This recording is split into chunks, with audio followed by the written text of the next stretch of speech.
Hi everyone, exam medicine channel में आप सभी का स्वागत है। बात करेंगे Allahabad university non teaching post की। आप सबको पता है कि आपके एग्जाम में जनरल एडमिनिस्ट्रेशन के क्वेश्चन आएंगे। जनरल एडमिनिस्ट्रेशन से संबंधित तथ्यों पर हम पहले भी बात कर चुके हैं। आप सभी को इसके सिलेबस में किस तरीके की चीज़ें पूछी जा सकती हैं, इस पर हम बात कर चुके हैं। लेकिन आप सभी में से ही कुछ अभ्यर्थी ऐसे हैं जिनको ये डाउट है और उन्होंने पूछा है कि जनरल एडमिनिस्ट्रेशन का उनको सिलेबस बताया जाए। तो आपकी जानकारी के लिए बता दूं कि जनरल एडमिनिस्ट्रेशन का सिलेबस क्या हो सकता है। यूनिवर्सिटी ने अलग अलग सब टॉपिक डिफाइन नहीं किए हैं, तो एक पॉसिबिलिटी क्या हो सकती है, किस तरीके की चीज़ें आ सकती हैं, उसी बेस पर आपको वीडियो दिए जा रहे हैं। आपको अपने से भी गूगल करके सर्च करना है, कुछ चीज़ें पढ़नी है। यूनिवर्सिटी एक्ट 2005 को आप डाउनलोड करिए, इंग्लिश में भी मिलेगा और हिंदी में भी मिल जाएगा। आप वहाँ से भी चीज़ें को पढ़िए। वहाँ से ही मैं आपको कुछ चीज़ें खुद से भी करा दे रही हूँ ताकि आपको समझने में प्रॉब्लम ना हो। बाकी इसके कुछ प्रीवियस ईयर में जो वीडियो बनाए गए थे जो कि यूज़फुल थे, उन सभी को एक अलग से न्यू प्लेलिस्ट में जनरल एडमिनिस्ट्रेशन के नाम से करके सेव किया गया है ताकि आप आसानी से वहाँ से देख सकें। और आपको खुद से तो पढ़ना ही पड़ेगा, क्योंकि ये कहीं पर भी नहीं, अगर ये रहता है टॉपिक फिक्स कि आपको सिर्फ इतने ही क्वेश्चन आएंगे या सिर्फ यहाँ से ही पूछे जाएंगे, तो वो बताना आसान होता है। पर यहाँ पर सब टॉपिक मेंशन ही नहीं है। और जैसा मैंने हमेशा से बताया है, ये कोई ज़रूरी नहीं है कि 30 क्वेश्चन लिखा है तो 30 क्वेश्चन ही आए, हो सकता है 2-4 ही आए, क्योंकि पिछली बार ऐसा हुआ था। लेकिन जैसे अगर कोई कैंडिडेट पूरे सिलेबस को कवर करके जा रहा है तो उनको हर एक पॉइंट को पूछना ही चाहिए एग्जाम में। तो देखिए इस बार का क्या रहता है पैटर्न, वो तो एग्ज़ाम देने पर ही पता चलेगा किस तरीके से रहेगा। और एग्ज़ाम डेट के लिए परेशान ना हो, एग्ज़ाम डेट कभी भी आ सकती है, जैसा मैंने अभी एक वीडियो में आपको बताया भी था। तैयारी बेहतर ढंग से करते रहिए, कभी भी पेपर हो सकता है, आपके जुलाई में हो सकता है, जून लास्ट में हो सकता है कुछ पेपर। तो पेपर का क्या है, पेपर होगा, तैयारी अपनी करिए। कई एग्ज़ाम हैं आपके सामने, तो सभी के लिए बेहतर ढंग से पढ़ाई करते रहें। आइए देखते हैं आज क्या इंपॉर्टेंट फैक्ट है हमारे जनरल एडमिनिस्ट्रेशन में। देखिए, जो मैं आपको फैक्ट बताती हूँ वो आपके इलाहाबाद विश्वविद्यालय अधिनियम 2005 में ही मेंशन है। वहीं से हमें जानकारी मिलती है कि किस प्रकार से इसमें रूल्स हैं, किस प्रकार से एडमिनिस्ट्रेशन को चलाया जाएगा, किस प्रकार से वहाँ पे विभाग बांटे गए हैं, वहाँ के जो पदाधिकारी हैं किस तरीके से काम करते हैं, सब कुछ इसमें लिखा है। एक तरीके से किताब है पूरी, हर चीज़ इसमें मेंशन है। वहीं से चीज़ें आपको मैं बताती हूँ, तो आप खुद से भी पढ़ने की कोशिश करिए ताकि आपको चीज़ें और क्लियर होती चलें। हमने इसके पहले की वीडियो में विश्वविद्यालय के पावर यानी पूरी शक्तियां क्या हैं, उसको क्या क्या नियम कानून बनाने की शक्तियां हैं, किस प्रकार से काम करता है, उस पर चर्चा कर लिए थे। अब आज हम बात करने वाले विश्वविद्यालय के अधिकारियों की बात करें तो किस क्रम में अधिकारी होते हैं उनके विषय में यहाँ पर हम देखेंगे। तो आइए देखते हैं। इसके से संबंधित वीडियो ऑलरेडी अपलोडेड भी है, आप इसको भी अलग से भी देख सकते हैं। आइए देखिए विश्वविद्यालय के अधिकारी की बात करें तो जो वहाँ पर काम कर रहे हैं, तो एक क्रम से भी आपको याद होना चाहिए कि किस रैंकिंग के हिसाब से कौन बड़ा है कौन छोटा है। यहाँ से भी प्रश्न सिंपली पूछे जा सकते हैं। देखिए निम्नलिखित जो है अधिकारी हैं कौन कौन से हैं, जैसे देखेंगे कुलाधिपति, कुलपति, प्रतिकुलपति, संकायों के संकायाध्यक्ष, कुल सचिव, वित्त अधिकारी, और वित्त अधिकारी के अलावा कौन, ऐसे अन्य अधिकारी जो परिनियमों द्वारा विश्वविद्यालय के अधिकारी घोषित किए जाएंगे।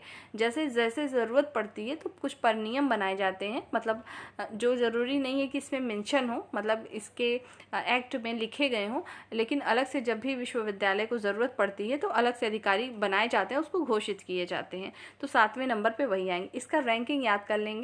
जैसे सबसे पहले क्या होते हैं, कुलाधिपति होंगे, फिर कुलपति, प्रतिकुलपति, संकायों के संकायाध्यक्ष हो जाएंगे, कुल सचिव होंगे, वित्त अधिकारी होंगे, फिर उसके बाद आएंगे अन्य अधिकारी। ठीक है, और आगे बात कर लेते हैं कुलाधिपति के बारे में। तो इनके बारे में कुछ चीज़ें जानें।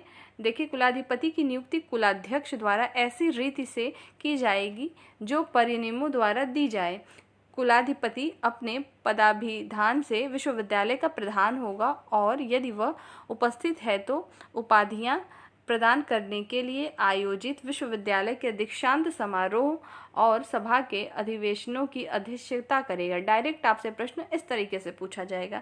देखिए यहाँ पे लिखा बहुत कुछ है, पर इतना आपको जैसे बताया था मैंने ना कि आपको डिस्क्रिप्टिव पेपर नहीं देना है कि आपको इतना, बस जैसे आप अपनी कॉपी में लिखिए कुलाधिपति, मेन काम इनके लिख लीजिए। जैसे पूछा जाएगा आपके एग्जाम में कि विश्वविद्यालय में जो दीक्षांत समारोह होते हैं या जो अधिवेशन होते हैं, सभा में जो अधिवेशन होते हैं, उसकी अध्यक्षता कौन करेगा, तो कौन करता है, कुलाधिपति करेंगे। यहाँ पर ये लिखा है अगर ये उपस्थित है तो अगर ये अनुपस्थित है, मान लीजिए कुलाधिपति नहीं है तो कौन करेगा, तो कुलाधिपति के नीचे जो रैंक आएगी, जैसे कुलपति की, अगर वो उपस्थित है तो फिर वो करेंगे। ठीक है, तो डायरेक्ट यहाँ से इस तरीके से प्रश्न बनेंगे। और मैंने आपको बताया था कि कोई MCQ फॉर्म में कोई बुक भी मार्केट में नहीं है कि आप वहाँ से प्रैक्टिस कर लेंगे, तो आपको ऐसे खुद से इमेजिन करना है कि किस तरीके से प्रश्न बनाए जा सकते हैं। ठीक है, तो याद रखिएगा कि कुलाधिपति की नियुक्ति कौन करता है, तो कुलाध्यक्ष द्वारा किया जाता है, जैसा कि वो रूल परिनियमों में लिखा हो, मतलब जैसा रूल रेगुलेशन लिखा हो उसके अकॉर्डिंग।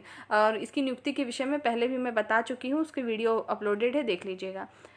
और पूछा जाएगा कि जो दीक्षांत समारोह होते हैं उसमें अध्यक्षता कौन करेगा, अगर दिया है कुलाधिपति तो ऑप्शन क्या होगा, कुलाधिपति होगा। आगे देखेंगे कुलपति के बारे में जानिए। कुलपति की नियुक्ति कुलाध्यक्ष द्वारा ऐसी रीति से और सेवा के ऐसे निबंधनों और शर्तों पर की जाएगी जो परिनियमों में विहित हो। मतलब चाहे कुलपति हों और आपके कुलाधिपति हों, सभी की नियुक्ति कुलाध्यक्ष जो होंगे, मतलब जो हेड होंगे, उन्हीं के द्वारा जो बनाए गए रूल्स होंगे, जो एक्ट में लिखे हैं, उसी के तहत किए जाते हैं। ये तो सब में कॉमन है। मेन हम यहाँ बात कर रहे हैं किस तरीके से और इनके कार्य होते हैं, जो कि आपको जानने चाहिए। आगे देखते हैं, तो कुलपति विश्वविद्यालय का प्रधान, कार्यपालक और शैक्षणिक अधिकारी होगा। पूछा जा सकता है आपसे कि विश्वविद्यालय का शैक्षणिक अधिकारी कौन होगा निम्नलिखित में से, तो कुलाधिपति, कुलपति, दोनों या इनमें से कोई नहीं। तो कौन सा होगा, कुलपति होगा, क्योंकि यहाँ लिखा है, देखेंगे, कुलपति विश्वविद्यालय का प्रधान कार्यपालक होता है। विश्वविद्यालय का प्रधान कार्यपालक कौन होगा, तो कुलपति होगा। शैक्षणिक अधिकारी कौन होगा, वो भी आपका कुलपति होता है। और विश्वविद्यालय के कार्यकलापों पर साधारण पर्यवेक्षण और नियंत्रण रखेगा और विश्वविद्यालय के सभी प्राधिकारियों के विनिश्चयों को कार्यान्वित करेगा। ठीक है, जितने भी उसके प्राधिकारी हैं, जो भी और अधिकारी हैं, सभी के कार्य पर निगरानी करना, सर्वेक्षण करना, नियंत्रण रखना, ये सभी काम किसके होते हैं, कुलपति के होते हैं।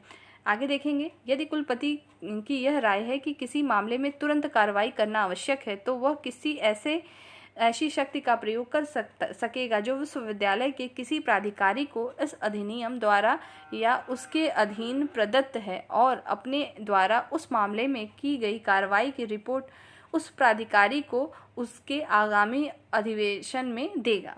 मतलब अगर कुलपति को ये लगता है कि कोई ऐसी कार्रवाई है जो कि तुरंत करनी चाहिए, तो वो अपने अकॉर्डिंग चीज़ें कर सकता है। ये पावर किसको है, कुलपति को है। ठीक है, परंतु ऐसी शक्तियों का प्रयोग केवल आपात स्थिति में ही किया जाएगा और किसी भी दशा में पदों के सृजन और पदों के उन्नयन तथा उन पर नियुक्तियों की बाबत नहीं की जाएगी। मतलब ये तभी डिसीजन, जैसे मान लीजिए कुछ ऐसे आपने, अगर हम पॉलिटी की बात करें, जब आप पढ़ते हैं ना कि कई तरीके के आपात आ जाते हैं और आप तब उसमें इमरजेंसी लागू होती है, कुछ ऐसी चीज़ें होती हैं, तभी मतलब कुछ टर्म कंडीशन फिक्स है कि ऐसी कुछ स्थिति आएगी तभी आप उस पावर का प्रयोग करेंगे। तो ठीक उसी प्रकार से कुलपति को भी पावर तो है, लेकिन हमेशा ऐसा नहीं है कि कभी भी कर दिया। जब ऐसी दशा हो कि करनी चाहिए शक्तियों का प्रयोग, तभी किसी भी पद की अचानक से नियुक्ति कर सकते हैं, या कुछ नियुक्ति ऐसे हैं तो उसको निरस्त कर सकते हैं। ठीक है, और हमेशा ऐसा नहीं कर सकते। परंतु यह है और कि यदि संबंधित प्राधिकारी की यह राय है कि ऐसी कार्रवाई नहीं की जानी चाहिए तो वो ऐसा मामला कुलाध्यक्ष को निर्देशित कर सकेगा जिसका उस पर विनिश्चय अंतिम होगा। मतलब कुलपति ने जैसे कोई डिसीजन लिया, लेकिन जिस डिपार्टमेंट या जिस प्राधिकारी के लिए वो काम किया जा रहा है, अगर वो प्राधिकारी, उससे संबंधित प्राधिकारी को ये मंजूर नहीं है कि ये कार्रवाई की जाए, तो फिर कुलपति भी तुरंत डिसीजन नहीं लेंगे, उसको कुलाध्यक्ष को सौंपा जाएगा। फिर वो फाइनली डिसीजन कुलाध्यक्ष का होगा कि उस पर क्या कार्रवाई की जा रही है।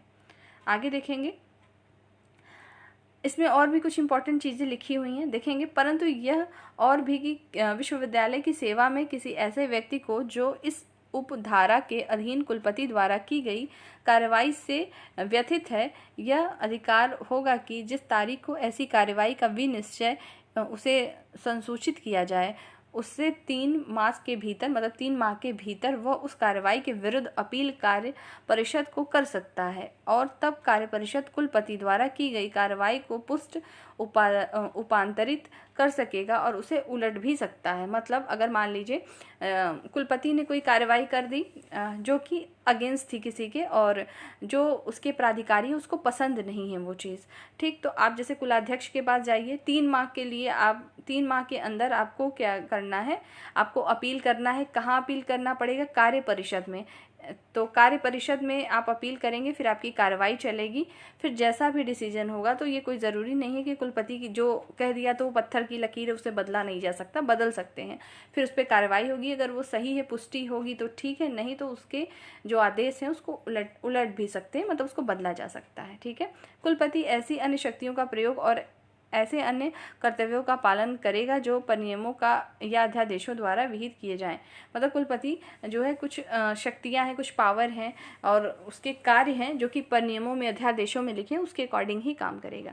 प्रतिकुलपति की बात करें तो प्रतिकुलपति की नियुक्ति ऐसी रीति से और सेवाओं के निबंधों और शर्तों पर की जाएगी। वो ऐसी शक्तियों का प्रयोग तथा ऐसे कर्तव्यों का पालन करेगा जो परिनियमों में लिखा है। जितने भी हमारे अधिकारी हैं सभी को पर नियमों में लिखे हुए, पर नियम का मतलब समझ रहे हैं, वो पहले से ही चीज़ें मेंशन है। जैसे आप जब पॉलिटी पढ़ते हैं तो आपको पता होता है ना कि जैसे लोकसभा के जो मेंबर हैं उनको किस तरीके से काम करना है, मुख्यमंत्री हैं उनको किस तरीके से काम करना है, राज्यपाल को, राष्ट्रपति को, तो कहीं ना कहीं ये संविधान में हमारे लिखा है, नियम कानून लिखे हैं, उसी के तहत दायरे में रखे हुए काम करते हैं। वही चीज़ आपके इस पर नियमों में लिखा हुआ है, विहित है, लिखित है, उसी के अनुसार इनको काम करना पड़ता है, चाहे जितने भी अधिकारी हों, ठीक है। तो ये चीज़ सब में कॉमन होगी। इस तरीके को क्वेश्चन पूछा जा सकता है, इसको दिमाग में रखिएगा। आगे देखेंगे संकायों के संकायाध्यक्ष की बात करें तो इसमें भी वही चीज़ लागू होती है कि वो भी जो पर नियम में लिखा हुआ है उसके अकॉर्डिंग ही वो काम करेंगे। कुल सचिव की बात करें तो कुल सचिव के बारे में इंपॉर्टेंट चीज़ें यहाँ से देखेंगे। देखिएगा, कुल सचिव को विश्वविद्यालय की ओर से करार करने, दस्तावेजों पर हस्ताक्षर करने और अभिलेखों के अधिप्रमाणित करने की शक्ति होगी। वह ऐसी शक्तियों का प्रयोग तथा ऐसे कर्तव्यों का पालन करेगा जो परिनियमों में विहित है। मतलब जो कुल सचिव होते हैं, विश्वविद्यालय की ओर से जो दस्तावेज होते हैं, मतलब जो डॉक्यूमेंट्स होंगे और उसमें हस्ताक्षर देखते होंगे जब आप कोई नोटिफिकेशन या कोई चीज़ जारी की जाती है तो उसमें कुछ चीज़ें मेंशन होके आती हैं, तो उसमें सिग्नेचर लिखा किया गया होता है, तो कुल सचिव को ये पावर होता है कि वो करे, ठीक है। आइए आगे बढ़ते हैं। वित्त अधिकारी के बारे में देखेंगे और देखिएगा इसमें वित्त अधिकारी में भी ये चीज़ है कि वित्त अधिकारी की नियुक्ति ऐसी रीति से होगी कि जो कि शर्तों और नियमों के द्वारा पर नियमों में लिखा हुआ है। इसी प्रकार से अन्य अधिकारी भी होंगे। विश्वविद्यालय के प्राधिकारी, अभी हमने कई बार प्राधिकारी के बारे में सुना, अभी हमने सुना था ना कि प्राधिकार, तो प्राधिकारी में कौन कौन से आते हैं, जैसे आपकी सभा होती है, फिर कार्य परिषद होगा, विद्या परिषद होगा, संकाय का बोर्ड होगा, वित्त समिति होगी और ऐसे अन्य अधिकारी ऐसे प्राधिकारी जो नियमों द्वारा विश्वविद्यालय के प्राधिकारी घोषित किए जाएंगे। मतलब आवश्यकता पड़ने पर मतलब जो है किसी न किसी बोर्ड की जो है नियुक्ति की जा सकती है कि इसने मेंबर्स में काम करेंगे, वो छठे पर आ जाता है। तो जिस तरीके से हमने अधिकारियों की रैंकिंग याद करी उसी तरीके से इसको भी याद रखिएगा। जैसे सभा है, फिर कार्य परिषद, देखिए जैसा नाम है वैसा काम है, यहाँ से कुछ चीज़ें ऐसे ही याद कर लीजिए। सभा जो होती है, सभा में हर तरीके के लोग बैठते हैं, मतलब कार्य परिषद, विद्या परिषद, संकाय बोर्ड, वित्त समिति, जब कोई बैठक होती है तो सभा में होती है, अलग अलग तरीके की सभा है। कार्य परिषद की बात करें तो जो भी कार्य होते हैं, जो भी कामकाज होंगे वो कहाँ होंगे, कार्य परिषद के अंतर्गत होंगे। विद्या परिषद से मतलब है कि जो भी आपके एजुकेशन से रिलेटेड डॉक्यूमेंट्स होंगे, फाइल होगी, डिसीजन होगा और की स्कीम्स बनाई जाती है, स्कॉलरशिप की बात हो, सब कुछ कहाँ होगा, विद्या परिषद में होगा। संकाय बोर्ड मतलब जो भी संकाय के बोर्ड होते हैं, सबके अध्यक्ष होते हैं, सबके किस तरीके से कार्य होंगे वो वहाँ पर होंगे। वित्त समिति किस प्रकार से सबके वेतन भत्ते निर्धारित किए जाएं, वार्षिक बजट किस प्रकार से तैयार किया जाए, ये सभी काम किसका होता है, वित्तीय समिति का होता है। जैसे कभी कोई फीस आपको रिफंड करनी है या कोई भी चीज़ है तो ये सभी चीज़ें वित्त समिति में होती हैं। और बाकी इसी प्रकार के आपके जो है और भी प्राधिकार होते हैं।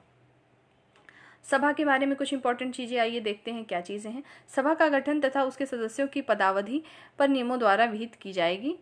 आगे देखेंगे, इस अधिनियम के उपबंधों के अधीन रहते हुए सभा की जो है निम्नलिखित शक्तियाँ और कृत्य हैं, मतलब उसके कुछ रूल्स हैं, कुछ पावर हैं और उसके कार्य हैं, मतलब वर्क क्या है सभा का। आइए देखिए, विश्वविद्यालय की व्यापक नीतियों और कार्यक्रमों का समय समय पर पुनर्विलोकन करना तथा विश्वविद्यालय के सुधार और विकासों के लिए उपाय सुझाना। मतलब समय समय पर जो विश्वविद्यालय है उसमें जो कार्यक्रम किए जाएंगे उसका पुनरावलोकन करते रहना और उसके डेवलपमेंट के लिए सुझाव देना, ये सभी काम किसके होते हैं? सभा होते हैं। तो सभा क्या, देखिए सभा एक तरीके का बोर्ड है, एक तरीके का है, उसमें कई मेंबर आपके आते हैं, वही तो आपके एडमिनिस्ट्रेशन के अंतर्गत आएंगे। आगे देखेंगे, विश्वविद्यालय की वार्षिक रिपोर्ट और वार्षिक लेखाओं पर तथा अन्य जो है लेखाओं की लेखा परीक्षा रिपोर्ट पर विचार करना, संकल्प पारित करना, ये सभी कार्य जो है सभा के हैं। कुलाध्यक्ष को किसी ऐसे मामले की बाबत सलाह देना जो उसे सलाह के लिए निर्देशित किया गया हो। मतलब जो सभा होती है वो कुलाध्यक्ष को जो है सलाह भी, एडवाइस भी दे सकती है। ऐसा कोई ज़रूरी नहीं है कि कुलाध्यक्ष उसे माने। ऐसे अनेक कृतियों का पालन करना जो परिनियमों में विहित है। मतलब समय समय पर चीज़ें जो लिखी होती हैं उसके अकॉर्डिंग सभा मतलब एक तरीके से कमेटी के तौर पे काम करता है कि किस प्रकार से यूनिवर्सिटी जो है विश्वविद्यालय हो उसका हर तरीके से डेवलपमेंट हो सके उसके बारे में। कार्य परिषद की बात करें तो कार्य परिषद का गठन, उसके सदस्यों की पदावधि और शक्तियां जो सब कुछ होंगी ये सभी पर नियम में जैसा लिखा है उसी के अकॉर्डिंग होंगी। कार्य परिषद विश्वविद्यालय की प्रधान कार्यपालक निकाय होगी। पूछा जा सकता है प्रधान कार्यपालक निकाय कौन होगा? तो कार्य परिषद होगा। ठीक है, याद रखेंगे। विद्या परिषद में देखेंगे तो विद्या परिषद विश्वविद्यालय की प्रधान शैक्षणिक निकाय होगी। नाम से ही पता चल रहा है, विद्या कहते हैं ना, विद्या लेना तो एजुकेशन से रिलेटेड है। तो शैक्षणिक निकाय का हेड कौन सा डिपार्टमेंट होता है? तो विद्या परिषद होती है। वित्त समिति क्या है? तो वित्त समिति में भी इसका गठन, शक्ति, सब परिनियमों में लिखा है और सब वित्तीय मामलों से संबंधित कार्य होते हैं। इसी प्रकार से अन्य अधिकारी भी होते हैं। आप सभी लोग भी किसी न किसी प्राधिकार के अंतर्गत ही आएंगे जब वहाँ पे आपकी ज्वाइनिंग होगी। ठीक है, वो सब इसी में आ जाएंगे, अन्य प्राधिकारी में। संकाय और विभाग, तो विश्वविद्यालय में ऐसे संकाय होंगे जो परिनियमों द्वारा विहित होंगे। प्रत्येक संकाय में ऐसे विभाग होंगे जो परिनियमों द्वारा विहित हों और प्रत्येक विभाग में अध्यापन के ऐसे विषय होंगे जो उसे अध्यादेश द्वारा समुन्देशित किया जाए। देखिए कभी कभी आप देखते होंगे कि कोई अगर कोर्स नहीं है कॉलेज में, मतलब यूनिवर्सिटी में, तो उसको फिर से ऐड कर दिया जाता है या नए नए नियम आते हैं। ये सब संकाय विभाग के ही डिसीजन होते हैं। तो जो भी आप कोई कोर्स देखते हैं या कोई नई नीति लागू होती है तो ये सभी समय समय पर उलटफेर होते रहते हैं, सभी बदलाव होते रहते हैं। लेकिन ये सभी कार्य किसका होता है? एडमिनिस्ट्रेशन का होता है। एडमिनिस्ट्रेशन कोई एक सिंगल बॉडी नहीं होती है।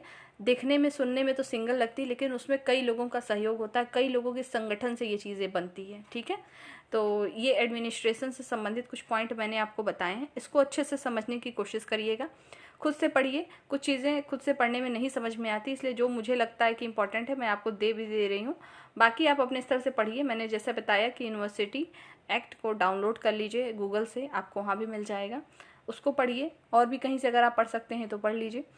तो इस वीडियो में सिर्फ इतनी ही जानकारी देनी थी। नेक्स्ट वीडियो में जल्द मिलेंगे नई टॉपिक के साथ। पढ़ाई करते रहें, आपके सामने कई अवसर आने वाले हैं। नेक्स्ट वीडियो में फिर मिलते हैं। जय हिंद।